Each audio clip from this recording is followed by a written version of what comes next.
और निगरान काबीना ने जुलाई और अगस्त के बिजली के बिल्स किस्तों में अदा करने की मंजूरी दे दी है। कीमत में कमी का फैसला IMF के साथ मुशावरत के बाद होगा।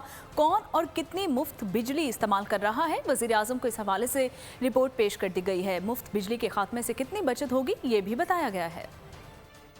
महंगाई से बहरान, आवाम परेशान। निगरान वज़ीर आज़म अनवारुल हक काकड़ ने एक दिन में 2 इजलास बुलाए। वफाकी काबीना ने जुलाई और अगस्त के बिल्स किस्तों में वसूल करने की उसूली मंजूरी दे दी। कीमत में कमी से मुताल्लिक मुख्तलिफ ऑप्शंस पर गौर किया गया। काबीना ने मामले में IMF से रुजू करने का फैसला कर लिया। इजलास में कहा गया है कि IMF की शराइत देखने के बाद कोई फैसला किया जाएगा। IMF की मंजूरी के बाद आवाम को रिलीफ दिया जाएगा। आवाम को रिलीफ दिया जा सकता है। पावर डिवीजन की जानिब से मुफ्त बिजली के यूनिट्स की फराहमी और मोनेटाइजेशन पर ब्रीफिंग दी गई। बताया गया कि ग्रेड 17 से 21 के 15,971 मुलाजमीन माहाना 70 लाख यूनिट्स मुफ्त बिजली इस्तेमाल करते हैं। ग्रेड 1 से 16 तक के मुलाजमीन 33 करोड़ यूनिट माहाना मुफ्त बिजली इस्तेमाल कर रहे हैं। 1,73,200 सरकारी मुलाजमीन सालाना 10 अरब रुपए की मुफ्त बिजली इस्तेमाल करते हैं। बताया गया है कि ग्रेड 17 से 21 तक के मुलाजमीन की मुफ्त बिजली खत्म करने से माहाना 19 करोड़ रुपए बचत होगी। मुफ्त बिजली यूनिट खत्म करके मखसूस रकम तनख्वाह में शामिल करने से ये फर्क और कम हो जाएगा।